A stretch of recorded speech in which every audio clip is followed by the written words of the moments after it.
할렐루야. 예. 사실 저는 어린이 또 다음 세대 사역자입니다. 한국에서 있을 때도 그랬고 또 태국에서도 지금까지 약 30년 가까이 어린이 다음 세대 사역을 했던 것 같습니다. 또 하나님께서 은혜를 주시고 기회를 주신 것은 정신지체 장애인 시설에서 이제 교사로도 있었고 또 지금으로부터 29년, 30년 전 생각을 해보면 그때 당시는 이제 신학교 다닐 때 교육 전도사 때 항상 교육 전도사들에게는 그 구역 예배를 주는 장소가 어디냐면 할머니들, 또 할아버지들 가장 힘든 지역들을 맡아서 이렇게 구역 예배를 인도했던 것이 기억이 납니다. 29년 전 광주 지원교회 조석규 목사님을 섬기면서 또 25년 전 광주 서강교회 김창래 목사님을 이렇게 섬기면서 그때 당시는 그랬던 것 같습니다. 아마 지금도 그러겠죠. 전도사들에게 항상 수요일 날 이렇게 설교를 할 수 있는 기회를 주셨습니다. 지난주에도 사실 저는 이제 한국에 오면은 이런 어르신들 앞에서 설교할 기회보다는 청소년들이나 또 어린이들 앞에서 지난주에도 전체 아마 한국에선 가장 큰 그런 어린이 교회에 가서 설교를 했는데요. 어린아이들과 또 어른들 앞에서는 또 어린아이들 앞에서는 제가 재롱도 많이 떨고 1시간, 2시간 하루 종일 노라고 한다면 지금도 그럴 자신이 있고 실제로 또 그렇습니다. 그런데 어쨌든 좀 소론이 길어지는데요. 지금도 좀 많이 떨리는데요. 그때 29년 전, 25년 전 늘 수요 예배 드릴 때 제가 빠지지 않고 먹었던 약이 있었죠. 저희 어머님이 이제 저를 43세 낳기 때문에 아들이 하나인데 항상 그 상비약으로 뭐죠? 그 우황청심환 지금 방금 뒤에 서 있는데 그 생각이 잠깐 났습니다. 설교 전에 우황청심환을 먹지 않고 설교를 하며 막 떨려서 늘 먹었던 기억이 있습니다. 시간도 하나님 앞에 또 여러분 앞에 두렵고 떨리는 마음으로 보고하려고 합니다. 기도하겠습니다. 우리의 생명과 소망이 되시는 여호와 하나님 아버지 감사합니다. 하나님, 이 마지막 시대에 우리 한국교회를, 한국 선교사들을, 하나님의 귀한 동역자들을 사용하여 주심을 감사합니다. 하나님, 지난 10여 년 동안 이 부족한 자를 위해서 또 태국 선교를 위해서 기도와 물질과 헌신으로 함께 동역한 아름다운 동명교회에 와서 하나님 보고할 수 있는 귀한 기회를 주심을 감사합니다. 성령 하나님의 역사하심, 선교의 사령관 되시는 그 성령님을 간증하고 이야기하는 귀한 시간이 될 수 있도록 주님 축복하여 주시옵소서. 감사를 드리오며 예수님의 이름으로 기도드리옵나이다. 아멘. 다음 세대를 위하여라는 이런 제목으로 말씀을 잡아보았습니다. 저는 어느 교회들 가든지 사실 이번에는 제가 그렇게 하지 못했지만 어린이들이 좀 모이게 해주세요 이렇게 하고 설교를 시작합니다. 제가 몇 년 전에 영화 볼 시간이 없지만 비행기를 타고 오다가 영화를 본 기억이 있습니다. 그런데 오늘 본문과 유사한 그런 영화죠. 아마 여러분 조금만 말하면 그 제목이 무엇인지 알 거예요. 제가 문제 내겠습니다. 잘 생각하셔서요, 맞히시는 분에게는 비행기 티켓을 진짜 드리겠습니다. 편도만요. 그 영화를 보는데 제가 훌쩍훌쩍 울었어요. 훌쩍훌쩍 울었습니다. 전쟁 영화였죠. 근데 그날따라 옆에 미국 분이 앉아 있었어요. 아마 경유 비행기를 탔던 것 같아요. 그리고 저를 희끗희끗 보면서 전쟁 영화여서 무서워서 또 슬퍼서 우나 이렇게 저를 보더라고요. 여러분, 오늘 본문에 4세대가 나오죠. 제가 오늘은 설교는 그렇게 많이 하지 않겠습니다. 이미 여러분이 다 아시는, 목사님을 통해서 이미 말씀을 들으셨고 또 아는 내용이기 때문에, 그런데 간단히 설명하자면 오늘 본문에 4세대가 나오는데 전반부에 보면은 모세 시대가 나오고 그 다음에 여호수아 시대가 나오고 그 다음에 어떤 시대가 나오죠? 장로님 세대가 나옵니다. 그리고 우리는 오늘 한국교회가, 저 유럽교회가 점점 힘들어져 가면서 다음 세대가 중요하다라고 이렇게 외치는데 오늘 성경에서는 그 다음 세대를 가리켜서 뭐라고 하죠? 손 들고 말씀해 보세요. 비행기 티켓 준비해 왔습니다. 우리 성가대 제가 4번째 줄 앉으신 분에게 사실 선물을 가져왔거든요. 오늘 망고를 가져오려고 했어요. 아마 이따가 여러분 드릴 거예요. 저 선교사가 과연 누구일까? 항진호가 누구일까? 이런 사람들도 있을 거예요. 근데 오늘 통관돼서 이제 오늘 택배로 보냅니다. 그래서 선물 어쨌든 제가 기억하겠습니다. 그런데 성경은 우리는 다음 세대가 중요하다라고 이야기하고 다음 세대에 투자를 해야 된다라고 이야기하지만 앞불사 성경은 그 다음 세대를 가리켜서 뭐라고 하죠? 다른 세대라고 이야기합니다. 다시 말해서 장로님 시대까지, 사실 오늘 저는 여기에 앉아있는 우리 어르신들 앞에서는 제가 할 말이 없을 것 같습니다. 왜요? 대부분 약 60이 넘으신 것 같아요. 이 장로님 세대까지는 그들이 어디를 가든지 축복을 받았고 축복의 통로가 되었고 그들이 어디를 가든지 하나님을 두려워하고 하나님을 경외하는 시대였어요. 우리가 잘나서, 지금 현재 우리 젊은 세대가 잘나서가 아니라 그 장로 시대까지 하나님으로 믿고 하나님으로 인정했기 때문에 그 축복에 그렇게 사셨기 때문에 오늘 저희 세대가 잘난 것이 없지만 축복을 누린다라고 분명히 믿습니다. 그런데 성경은 너무너무 아픈 이야기를 하죠. 우리 다음 세대들은 하나님을 알고 싶고 믿고 싶어도 이 세상의 것들에 너무 좋기 때문에, 이 세상에서 방황하기 때문에 그들은 다른 세대요, 그들은 어디를 가든지 저주를 받고 하나님께서 그들을 징벌한다는 그런 말씀을 하고 있다는 사실을 우리는 기억해야 할 것입니다. 사랑하는 성도 여러분, 우리는 다음 세대를 가리켜 손가락질합니다. 그런데 그것이 그들의 책임일까요? 아니죠. 사실 저는 50대 초반이에요. 우리 50대 초반은 아까 그 영화 내용이 뭐냐면 무엇인 줄 아시겠어요? 세 세대가 나와서 영화가 꾸며진 그 이야기입니다. 그 이후로도 저는 한 3번의 영화, 레포트도 쓰느라고 그 영화를 봤고, 하여튼 또 저희 가족까지 함께, 우리 아이들과 함께 그 영화를 봤고 그랬습니다. 혹시 아시는 분 손 한번 들어주세요. 어린이 사역자라서 좀 이해해 주세요. 예, 국제시장. 예, 빨리 나오세요 해서 제가 선물을 전달해 주고 싶은, 너무 교회가 길어요. 자, 다른 데서는 다 그러게 하거든요. 죄송합니다. 맞습니다. 2분 제가 기억하고 있습니다. 네, 맞습니다. 국제시장입니다. 혹시 다 보셨겠지만 저는 이 영화는 손주들과 함께 3세대, 4세대가 명절 때 한 번씩 꼭 2년에 한 번, 3년에 한 번씩 봤으면 좋겠어요. 보면 볼수록 또 새롭더라고요. 저는 사실 무슬림 지역으로, 파키스탄 지역으로도 가려고 많이 몸부림을 쳤고요. 그럼 무슬림 지역으로 또는 몽골 쪽도 생각했지만 사실 무슬림 지역으로 선교를 가려고 준비를 했습니다.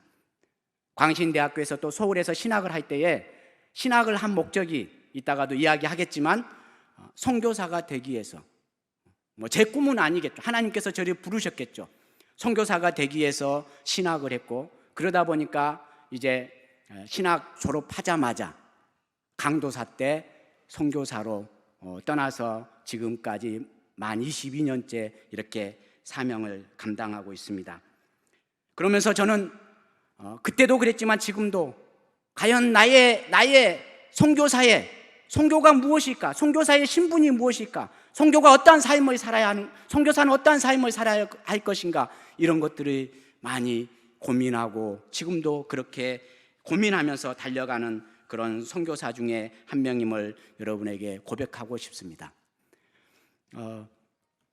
설교를 하면은 길어지니까요, 제가 가지고 온 PPT, 여러분 사진이 중요한 건 아닙니다.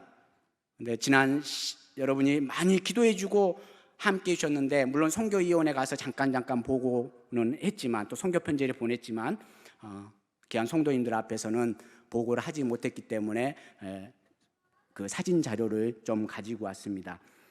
현재 보이나요? 네. 저희 한태 글로벌 문화센터인데요. 이따가 좀 더 자세히 설명하겠습니다. 저희가 사역하는 지역입니다. 아마 지금 이 겉모습만 보면은 여러분이 아직 이해를 못할 거예요. 저희 교회 성도들 여러분 아시죠? 아마 우리 목사님은 선교 전략가라서 더 잘 아실 거예요. 늘 저의 사역을 보시면서 응원해 주시고요. 또 이따가도 이야기하겠지만 직접 담임 목사님께서 이렇게 직접 전화 오는 경우들은 거의 없거든요. 그런데 선교제에 있는 저에게 직접 전화하셔서 얼마나 힘드니, 어떤 상황이니 그렇게 물어도 보시고, 또 중간중간 오시면 정말 멘토 역할을 해주셨던 것 같습니다. 수요 예배 전에 또 가끔 이렇게 만나서 함께 이야기했던 그런 기억들이 지금 새롭게 생각이 납니다. 여러분, 제 고향은요, 저는 어디를 가든지 제가 가지고 다니는 것이 있습니다. 혹시 어린이 사역자라서요, 이게 뭔지 아세요? 자, 이게 무엇일까요? 검정 고무신. 우리 어르신들은 다 알 거예요. 말표. 자, 이거 양동시장에서 샀거든요. 저는 2짝을 사서 한 짝은 제 아들에게, 그리고 한 짝은 제가 365일 가지고 다니고 베개 옆에서 자고 놔두고 잡니다. 그 이유가 뭘까요? 제 카톡에도 보면 나의 DNA는 검정 고무신. 조금 전 우리 집사님께서 기도도 하셨지만 하나님의 은혜를 잊어버리면 안 되겠죠. 아멘. 하나님의 은혜를 잃어버리는 순간 우리는 교만하게 되고 그 순종을 잃어버릴 것입니다. 저는 제 고향은 2평도 되지 않는 한평입니다. 다 아시죠? 저 다른 지역에 보니까 한평이 어딘지 잘 모르더라고요. 제 고향 나비축제, 저도 아직 가보지 못했지만 한평에서 이렇게 태어났던 것 같습니다. 제 모교회입니다. 전 송도가 저를 포함해서 15명이 안 되고, 지금 또 최근에도 장로님께서 소천하시고 그랬는데요. 이 전라남도 한평군 대동면 백호리 백령동 백호교회에서 현재는 여기에서 선교사가 3명이 나왔고요. 저는 이분들이 저의 신앙의 멘토요, 새벽 기도부터 저녁까지 저를 잊지 않고 지금까지도 기도하고 있습니다. 그런데 제가 말씀드리고 싶은 것은, 사실 저희 어머님이 안동 김씨로서 굉장히 목포 그 죽교동에 있는 그 성당도 저희 할아버지들이 기증을 하고 조선시대부터 그 천주교를 받았는데, 저희 어머님 때부터 이제 개신교로 이제 바꾸게 됩니다. 그러면서 이제 워낙 재산이 많았는데 저희 형이 원래는 있었습니다. 저희 형이 있었는데 그 재산 때문에 지금은 제가 이야기하죠. 예전에는 못했지만 저희 이모부가 저희 형을 죽여버립니다. 진짜 예전에는 그럴 수 있었잖아요. 그 재산을 몰수하기 위해서. 저희 누님도 죽이려고 했는데 저희 누님은 좀 커서 안 죽고, 저희 형은 7살이어서 그냥 바로 죽어버려서 제가 태어나게 됐습니다.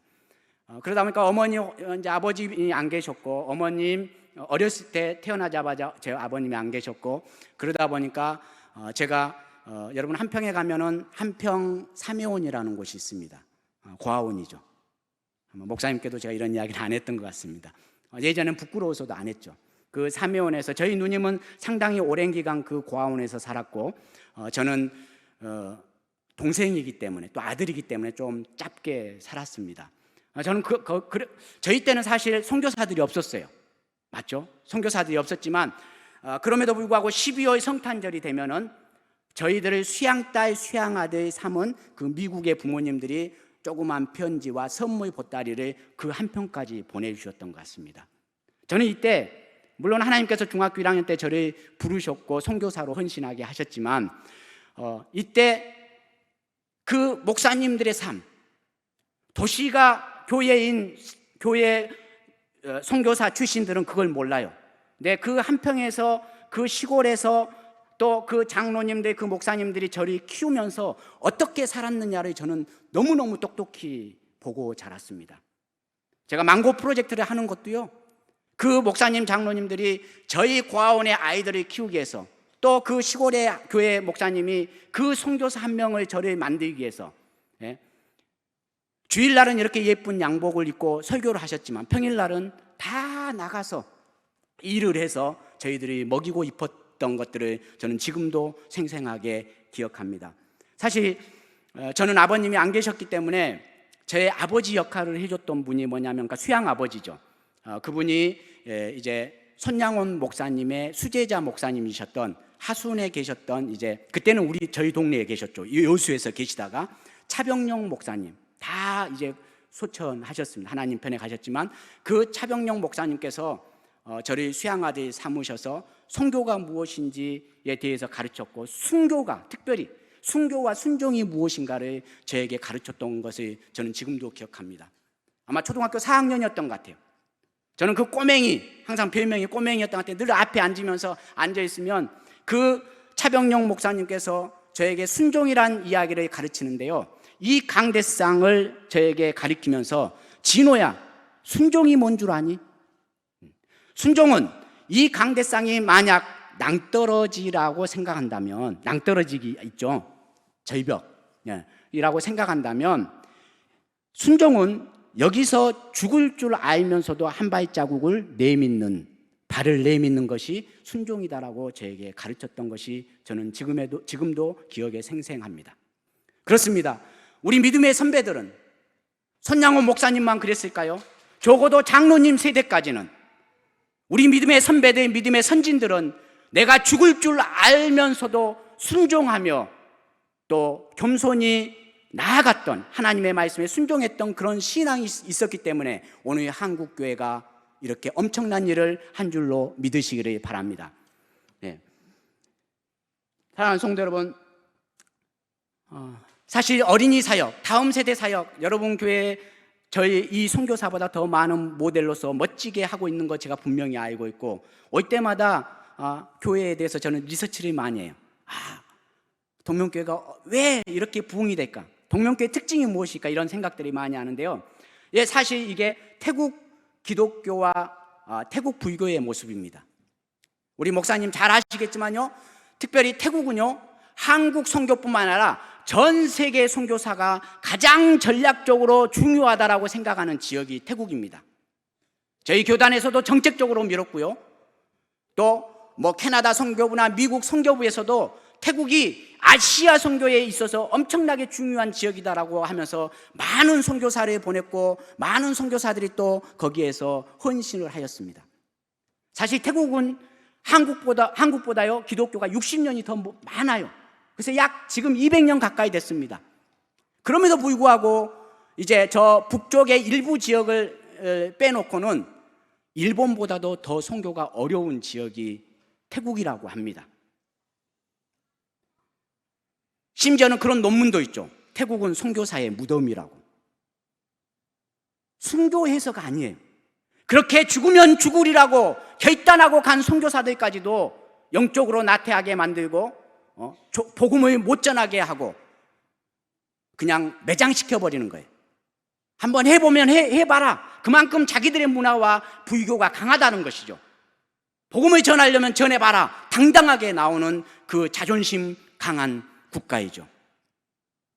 많은 선배들에게 그런 이야기를 들었고, 그렇다면 나는 30년, 40년 대신 60년 대신 그 선배들에 비하면 나는 또 다음 세대인데 안 될까? 하나님은 더 힘든 일도 해왔는데. 여러분 많이 힘드시죠? 지난 코로나 3년 동안에 한국교회가 너무 힘들어져 가고 있는 것 같습니다. 안타까워요. 아직도 주일학교가 살아있는 교회들이 있지만 많은 교회들이, 제 동기들 교회 보면 한 명 있어도 해야 되잖아요. 사명이라는 건 한 명 있어도 해야 돼요. 그러나 이 핑계 저 핑계 대면서 주일학교가 없어지는 교회들이 너무 많은 현실들을 바라보면서 안타깝더라고요. 사랑하는 성도 여러분, 태국 참 암울한 것 같습니다. 그러나 하나님 하실 줄로 믿습니다. 하나님 하십니다. 한국교회가 지난 코로나 기간에 많은 어려움 가운데 있었지만 사실 한국교회는 이보다 더 어렵고 힘든 기간에 더 많이 선교했고, 한국교회가 더 많이 개척이 되었고, 선교사를 더 많이 파송시켰습니다. 이 사실을 우리는 잊어버리면 안 되겠죠. 그 하나님의 은혜를 잊어버리면 안 되겠죠. 태국 선교사 중에서요, 절에를 가장 많이 다니는 사람 중에 하나가 교만이 아니에요. 비교하는 건 아닙니다. 아마 항진호 선교사인 것 같아요. 항진호 선교사가 절로 개종했나? 그게 아니죠. 지피지기면 백전백승이란 말이 있잖아요. 태국 불교는 한국하고 틀립니다. 한국 불교는 산에 있잖아요. 대부분 최근에는 나오지만 거기는 소승 불교로서 그 지역 중심 안에, 그 마을 안에 불교가 있다는 걸 여러분 여행 다니면서 너무 많이 봤을 거예요. 아이가 태어나면 아이를 데리고 가서 그 떠대기를 데리고 가서 스들이 물을 뿌려주면서 축복을 합니다. 아이들이 12살이 되기 전에 머리를 이렇게 깎고 스행세하는 거, 스님 행세하는 게 효의 가장 근본이에요. 결혼할 때 그곳에 가서 하죠. 교육, 좋은 학교는 절 안에 다 있잖아요. 얼마 전에 제 수양딸 어머님이 죽었어요. 결국은 하장문화기 때문에 불교에 가서, 전 처음으로 또 그 불교 가서 그 장례식을 가보긴 했지만 에베리 그 절에서 제가 인도해 본 적은 처음이었어요. 교회가 사회의 중심이 되는 것처럼 불교가 사회의 문화의 중심이 되는 것이 바로 되는 곳이 태국인 거죠. 자, 보십시오. 제가 불상을 직접 제 사진기로 찍었습니다. 불상이 어마어마하게 커요. 이 교회보다 불상이 더, 우리 동명교회보다 불상이 더 큽니다. 이런 불상이 큰 사찰들이 엄청나게 많잖아요. 어린 조그만 우리 유치부 초등학교 아이들을 손을 잡고 그런 곳에 뭘 하러 가냐면 소풍을 가요. 여러분, 애들이 어떠겠어요? 그 불상만 봐도 두려워서 떨려서 공포의 대상, 경외의 대상이 되어버리겠죠. 불교에서 이 집 있죠? 한쪽에 집 있는 것은요, 그 기숙사입니다. 300명 여자 기숙사, 뒤쪽에 또 300명 남자 기숙사가 있어요.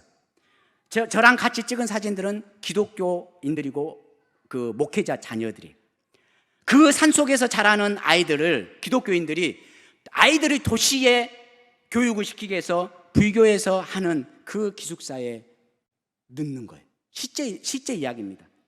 오른쪽에 큰 병원이 있습니다. 오른쪽에 큰 병원 무료로 불교에서 운영을 해버려요. 자, 근데 그 밑에 쪽에 사진 3개가 있는데 미국 남침내교에서 세운 큰 교회고, 하나는 한국 선교사가 세운 교회, 하나는 태국 교회. 여러분, 불교하고 태국 지금 사진 봤을 때 차이점이 있죠. 사찰하고 교회하고 차이점이 뭐냐면, 교회는 다 문이 닫혀져 있어요. 안타깝죠. 제가 동명교회 올 때마다 느끼는 것이 대문이 없어요. 할렐루야. 혹시 대문 있나요? 없죠. 너무 좋은 것 같아요. 물론 도둑들도 많이 있겠지만 여러분, 절에 갔는데 대문 있는 거 봤나요? 없어요. 물론 꼭 대문이 있다고 해서 잘못된 건 아니지만 우리가 뭔가를 생각하고 뭔가를 어쨌든 지역사회에 선교적 교회가 돼야 된다는 거죠. 자, 태국 불교들의 모습입니다. 제가 이미 이야기했던 것이고요. 저희 모습들이고요. 이건 2005년, 2001년에 이제 태국에 가서 처음 교회를 개척한 것 같습니다. 선교사 중에서는 가장 가난했던 선교사였습니다. 정말이에요. 파송교회도 없이 갔었고, 사실 너무 힘들게 선교를 했기 때문에 동명교회에서 저리 협력하게 된 것도 사실 광신대학교 종규남 총장님께서 직접 이상복 목사님한테 전화를 해서 그때부터 저에게 후원이 된 것 같습니다. 가장 큰 헌금이었어요. 파송교회가 없는 선교사로서 너무 가장 컸고 너무 가장 귀했고, 또 저는 사실 동강주 2교회만 있고 여기서 뭐 부교육자 그냥 전도사로만 있다 떠났기 때문에 저는 70만 원만 넘으면 선교 간다고 했어요. 근데 선교 떠나기 전에요, 70만 원이 안 느는 거예요. 근데 어느 전도사님이 목돈 헌금을 해가지고 79만 원이 돼서 진짜 하나님의 뜻이다 하고 갔던 그런 기억들도 우스갯소리로 요즘 합니다. 근데 오히려 저는 지금 감사합니다. 만약 파송교회가 있었다면, 만약 든든한 백그라운드가 있었다면 하나님이 나를 귀하게 썼을까? 내가 하나님 앞에 더 기도하고 더 무릎 꿇고 하나님 앞에 나아갈 수 있었을까? 이런 생각을 해봅니다. 물론 파송교회 중요합니다. 있어야 됩니다. 어린이 교회로 시작했던 것 같습니다. 모든 성도가 그냥 어린이였어요. 지금도 저희 교회는 제가 가장 젊어요.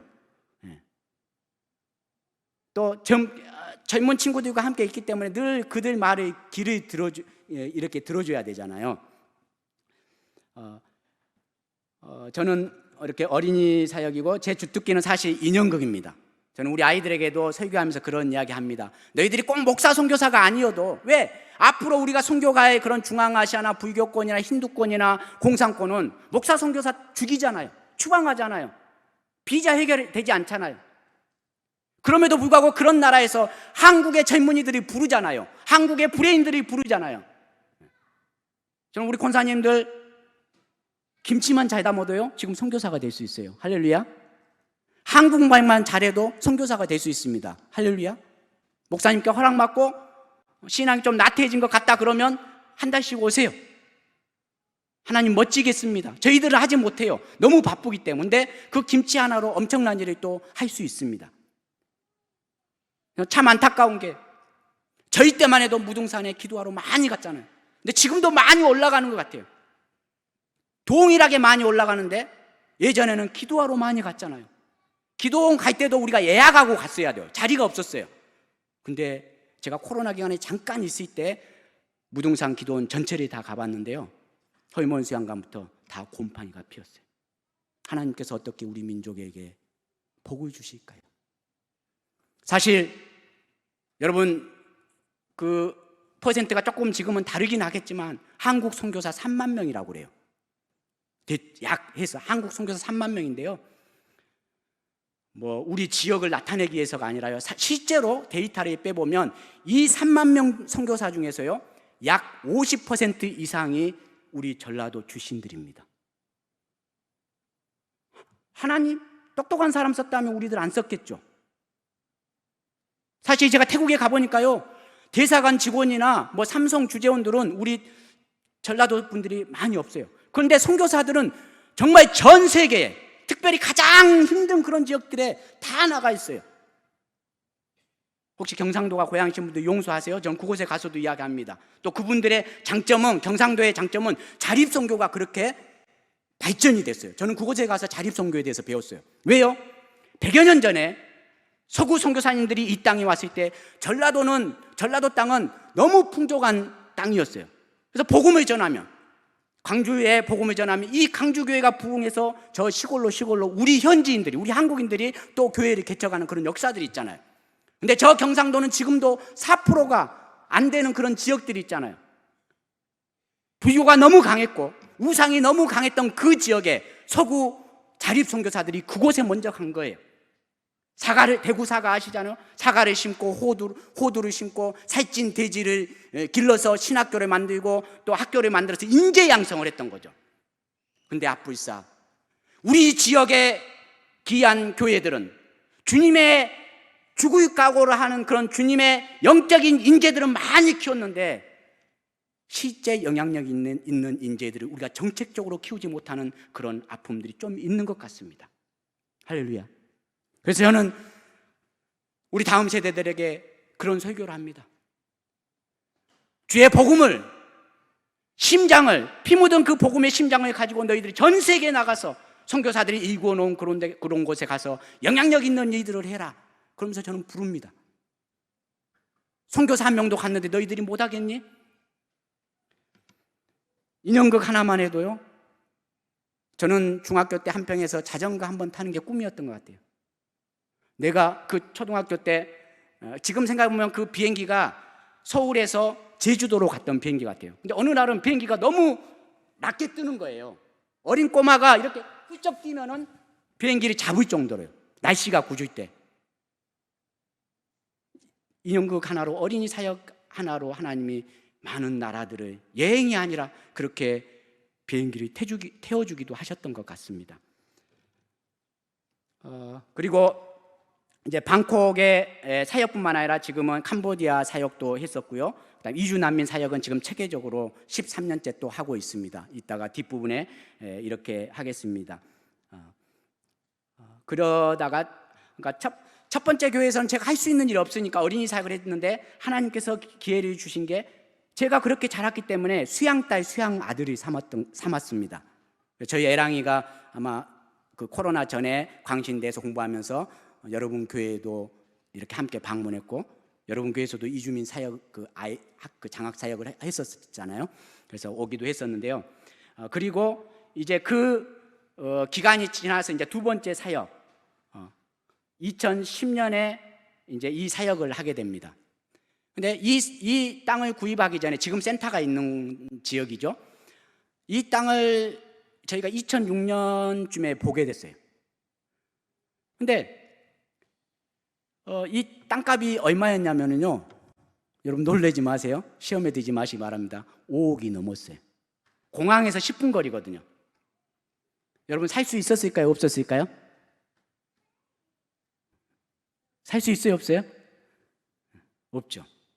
단돈 1,000만 원이 없어서, 단돈 1,000만 원이 없어서 우리 아이들 학교를 그냥 현지 학교 보냈는데, 태국 현지 학교를 보냈는데, 지금 생각해보면 그 현지 학교 학비가요 30만 원이었어요.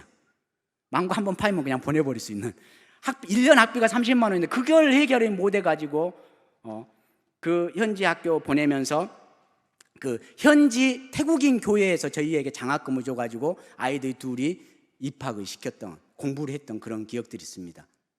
아빠로서는 미안하죠. 근데 하나님께 감사해요. 그렇게 키웠던 거에 대해서. 5억이 넘는 땅을 살 수가 없죠. 그런데 3년 반 동안 이 땅을 위해서 기도하는데 하나님이 우리에게 주신다는 거예요. 저는 방언도 하지 못하고 뭐 이런 그런 은사가 없는 것 같아요. 근데 계속해서 하나님이 3년 반 동안 주신다는 거예요. 놀라운 일이 벌어지게 됩니다. 어떤 일이 벌어지냐면 이 3년 반 동안 저희 태국 아이들, 그러니까 태국 성도들은 저희 아이들이잖아요. 아이들과 함께 매주 주일날 예배가 끝나면 시내에서 이 땅이 있는 곳까지 100번 이상을 갔어요. 주일날 오후에는. 어떤 경우는 그 새 들고 사이던 사람이 문을 안 열어주면 대문만 붙잡고 하나님 이 땅을 주세요. 하나님이 주신다고 했어요. 막 이렇게 바보처럼 그렇게 기도한 것 같습니다. 왜 그랬냐면 어린이 사역을 하는 저로서 그 옆에가 사립학교 1,000명, 국립학교 1,000명이었어요. 옛날 우리 어르신들, 이제 최기채 목사님 같은 그런 어르신들께서 신학교에서 강의하실 때 만약에 땅을 살려면 시내에서 버스 종점 있는 데 가서 살아, 이런 말들이 기억이 났거든요. 근데 그 지역이 지금은 이제 공항이 그쪽으로 와서 떴지만 그렇게 그곳을 줄 것 같더라고요. 그리고 주인도 중국계였는데요, 저희한테만 판다는 거예요. 근데 어떻게 5억을 주고 살아요? 그러니까 아마 그 사람은 한국 사람이고 그러니까 돈이 많이 있을 줄로 생각했겠죠. 여러분, 믿음은 말이 되는 말은 믿음이 아니라고 생각합니다. 말은 안 되지만 일이 되는 것, 여러분도 그렇게 살아오셨잖아요. 이게 진정한 믿음이 아닌가 싶습니다. 이 3년 반 동안 어떤 일이 일어나게 되냐면요, 이 땅이 은행에 저당 잡히는 거예요. 할렐루야. 4억, 3억, 2억, 1억 8천까지 내려가는 거예요. 살까요 말까요? 저는 개인적으로 빚이 지는 것은 이건 죄라고 생각했습니다. 처음으로 그 두려움 가운데서 그 땅의 빚을 져가면서, 물론 협력교회들도 있었고 또 우리 겨자씨교회에서도 함께 하셨고 그랬지만 그 땅의 빚을 져가면서 이렇게 사게 되었습니다. 한 8년 동안 그 빚 때문에 굉장히 힘들었던 그런 기억들도 있습니다. 그런데 그 땅 안에 공장 건물이 있었어요. 공장 건물이 있어서 하나님께서 저에게 그 인문계를 가서 신학을 하든지 선생님이 되고자 했는데 이제 어쩔 수 없이 공고를 가서 전기 기술이 배웠던 것이 아마 이 일을 위해서 선교사로 보내려고 했던 것 같습니다. 이 건물을 이제 리모델링 직접 지어가지고 한 6년, 7년 동안 8년 동안 이렇게 사용을 했습니다. 그런데 그 땅이 싼 대신에 한 1m 정도 도로보다 낮았어요. 그러다 보니까 우기철이 되면 늘 비가 차는 거예요. 그때 여러분 기억하시나요? 여러분 교회에서 헌금, 특별헌금을 해주셨어요. 그 비 오는 거에 막으라고 벽돌을 싸가지고 좀 못 들어오게 하라고. 그때 아마 신신우 장로님, 선교부장님이셨던 걸로 제가 기억이 납니다. 그래서 그럼에도 불구하고 어쨌든 건물이 너무 오래되다 보니까 유치원을 하고 있는데 허가를 안 해주게 되었습니다. 그래서 지금으로부터 이제 2017년에 건물이 중요한 건 아니지만 이제 선교사 내가 감당해야 할 부분이다 생각하고 건물을 짓기 시작해서 지금 7년째 짓고 있습니다. 이런 부분 다음에 오시면 저희 센터 공항에서 한 11km 정도 떨어져 있고요. 그래서 2017년에 건물을 시작하기 했습니다. 여러분이 많이 기도해 주셨죠. 항성교사는 먼 건물을 저렇게 몇 년 동안 짓는데야 이렇게 할 수 있겠지만 만약 주파성 교회가 있었다면 1년이면 사실 끝났던 교회입니다. 그런데 또 어떤 일이 있었냐면은 태국은 방콕은요 진흙 땅입니다. 그래서 저희 건물 안에 이렇게 큰 콘크리트 파일 30m짜리가 61개가 박혀 있어요. 이것만 해도 수천만 원이었어요. 시작이 절반이라고 했잖아요. 저는 이것만 해도 하나님께 너무 감사하다. 나머지는 태국인들이 하겠지. 몇 년 걸릴 줄 알았죠. 근데 어떤 일이 있었냐면, 여러분 2017년에 한국에 어떤 일이 일어났냐면 조류독감 아시죠? 닭들이 감기 걸려서 계란을 못 먹는. 그때 미국 계란이 잠깐 수입이 되다가 또 미국도 조류독감이 왔고, 어떤 일이 있었냐면 태국 계란이 한국에 수입이 되어 오기 시작했어요. 여러분 지금도 그 뉴스나 영상들 보면은 옆에서 통역하고 있는 뒷꼭지만 보이는 사람이 접니다. 멋있는 하나님이죠. 저는 비즈니스 B자도 모르고 장사도 모르는데 이제 정식 사회복지사였거든요. NGO 역할을 많이 했고, 장애인 시설, 국가시설에서 좀 6, 7년 일하고 뭐 이런 것들이 있고, 통역을 그냥 무료로 많이 해줬어요. 현지인들. 한국 분들이 많이 좀 사기를 쳤던 분들도 있었어요. 그러다 보니까 현지나 한국 국가에서 저 같은 사람을 찾은 거예요. 왜요? 일반 비즈니스맨을 찾으면 또 장난치니까. 계란이 없어서 못 판 게 아니라 있는데 가격을 올리기 위해서. 그 모든 중간 역할을 시체도 없는 저를 통해서 하나님이 역사하셨어요. 내가 잘나서요? 하나님이 이 건축을 시작하기 위해서요. 아멘. 네. 한 주에 수십만 개 계란을 한국으로 보냈던 것 같습니다. 근데 하나님이 무료로 안 시키더라고요. 한 컨테이너가 인천에 딱 오잖아요. 일주일에 몇 컨테이너씩 오게 됐는데, 한 컨테이너가 오면 한국에서 100만 원, 태국에서 100만 원 자동으로 막 통장으로 시스템으로 들어오더라고요. 한 달 만에 이 공사가 61개 파일이 다 바뀌었어요. 할렐루야. 멋있는 하나님이에요. 제가 교만할 수가 없죠. 모르는 사람들은 이야 엄청난 후원으로 이 건물이 지어졌겠구나 생각하지만 그게 아니죠. 그러면서 건물이 지어지기 시작하더라고요. 그리고 하나님이 망고 프로젝트를 통해서 또 이런 일을 했습니다. 약 70% 정도 자립을 매월 올라가는 거예요. 네. 이렇게 여러분에게 부담을 안 드리기 위해서 지금은 입당 예배도 드렸고 다 지어졌습니다. 할렐루야. 예. 여러분이 그동안 기도해 주신 내용 때문이죠. 저희 뭐 여러 가지 사역들이 있지만 선교사님들이 저희가 배울 때는, 저는 다음 세대 선교사잖아요. 배울 때 중국의 선배님들이, 태국의 선배님들이, 또 실제 제가 가서 봐도 엄청난 땅을 사고 막 했는데 현지인들에게 국가에 다 기속되고 뺏겨버리고 선교사 추방시켜버리고 이런 일들이 너무 많았어요.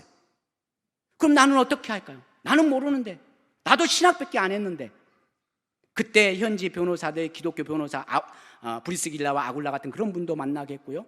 좋은 조언들이 많이 해주더라고요. 그러면서 또한 선교사들 키운 제자들이 이제 직업 때문에 세상길로 가버리잖아요. 이런 것들 때문에 저희가 어떤 법인을 세운 거죠. 에베네셀이라는 정식 법인을 세웠고, 실제는 그 법인 아래에서 유치원도 하고 있고 무역도 하고 있고요. 실제 중요한 건 선교센터겠죠. 안에서 십자가는 없지만 교회에서 역동적으로 예배가 드려지겠죠. 또 사회, 어떤 지역사회에 영향력 있는 일을 위해서 우리나라로 말하면 그런 종합복지관 형태의 모습을 갖고 있는 거죠. 이런 부분 때문에 목사님하고도 많이 상의도 하고 했던 것 같습니다. 이게 실제 제가 계란을 한국으로 수출했던 사진입니다. 한국에만 보내는 게 아니라 저뿐만 아니라 저희 모든 젊은이 성도들이 다 트럭 꽂고 다니면서 장사를 합니다. 자기들의 양아버지가 하는데 자기들이 안 하겠어요? 근다고 해서 일주일 내내 하는 거 아닙니다. 월요일, 화요일 이 정도는 그렇게 해서 우리가 자립을 해서 사용하고 있고요. 아마 두리안도 선교사 중에서는, 여러분 두리안 좋아하시죠? 태국에 꼭 오세요. 오늘 제가 온 이유는 사실 여러분 초청하기 위해서 왔습니다. 가수원에서 크리스찬들이 심어놓은 것들 사다가 까서 직접 판매도 하고 이런 일을 했던 것 같습니다. 제 아내는 사실 이 지원동 쪽에 동사무소에서 근무했던 공무원이었어요. 근데 부족한 남편 따라가서 바리스타입니다. 발만 스타. 물론 악기도 가르치고 피아노도 가르치지만 교육적인 또 말씀도 가르치지만 이런 일들로 또 기독교인들과 어떤 기독교 비즈니스의 문화를 만들어가는 그런 일들을 하고 있습니다.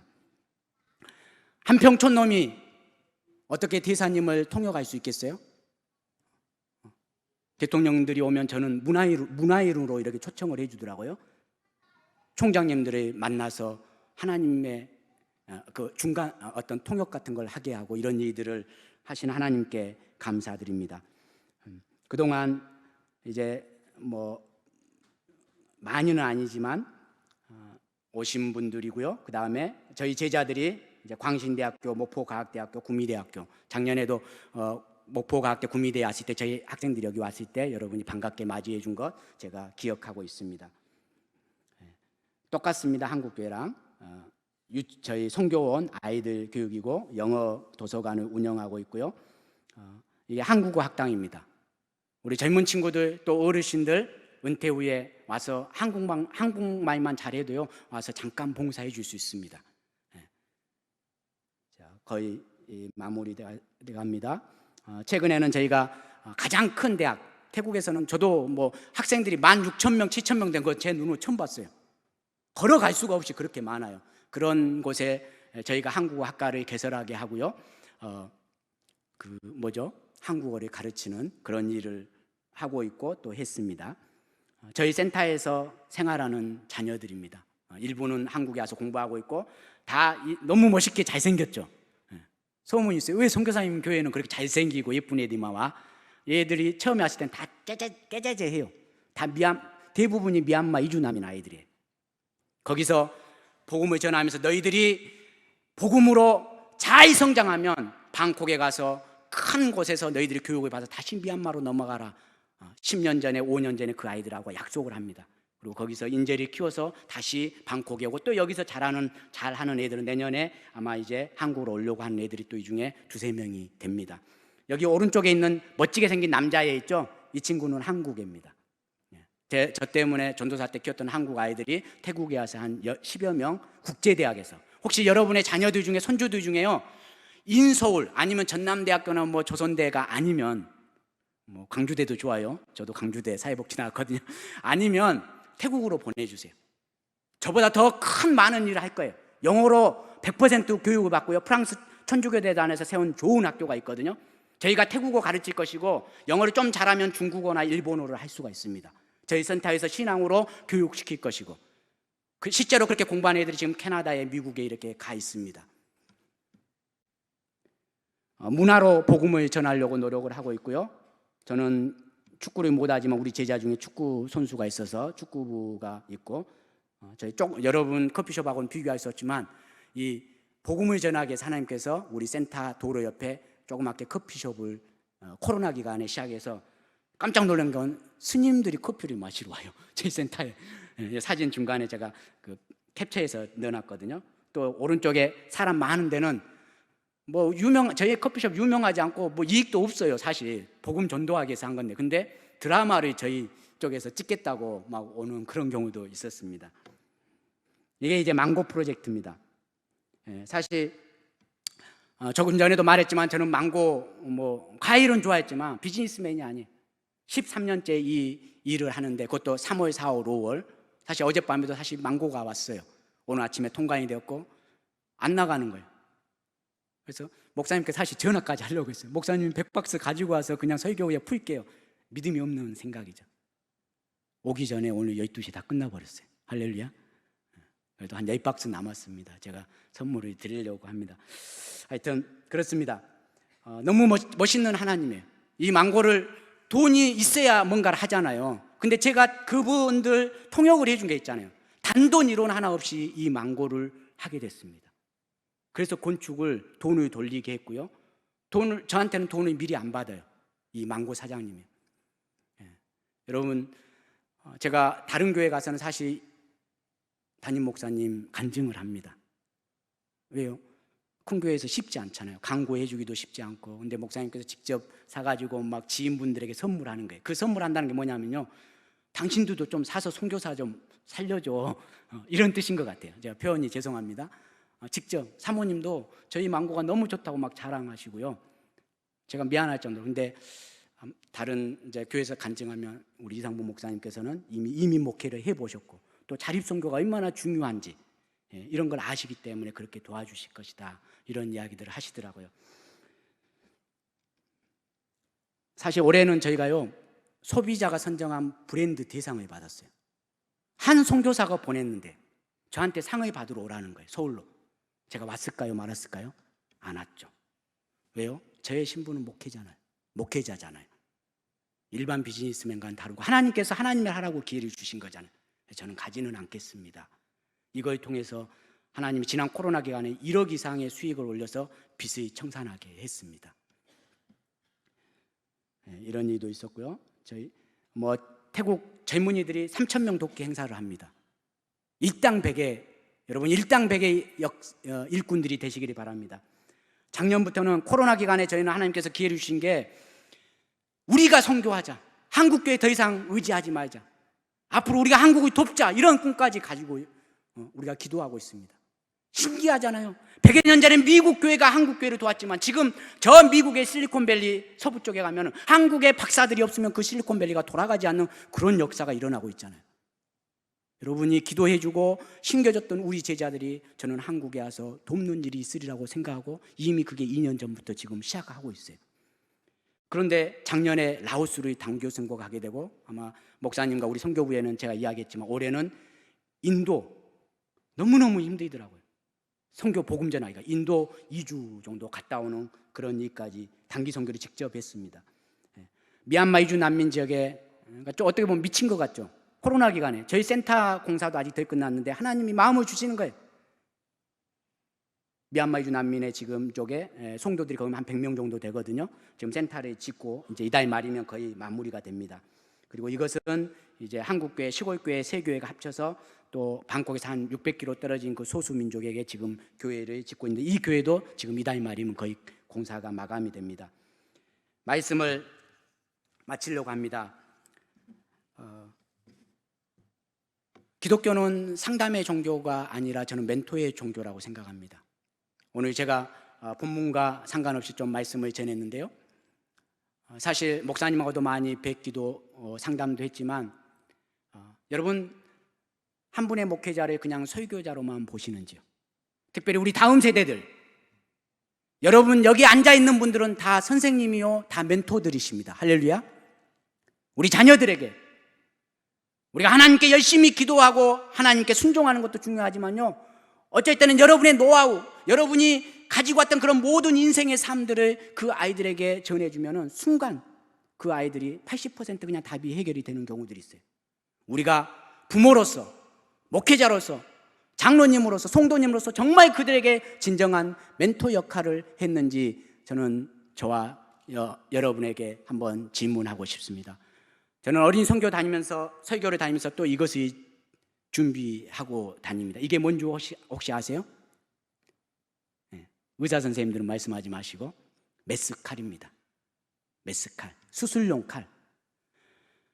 한진호 선교사는 의사가 아니지만 만약 내가 의사라면 어린 아이들을 향해서 이 메스칼로 너희들의 가슴과 너희의 머리를 쪼개보고 싶다.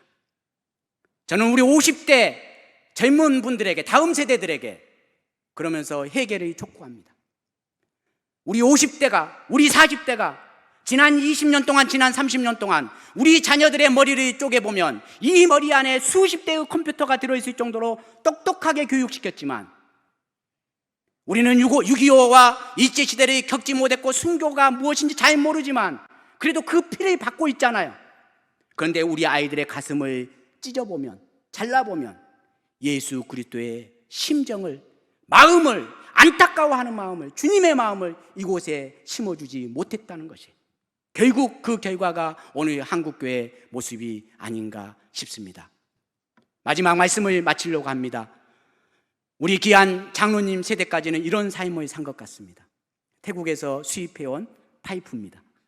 저는 전기쟁이에요.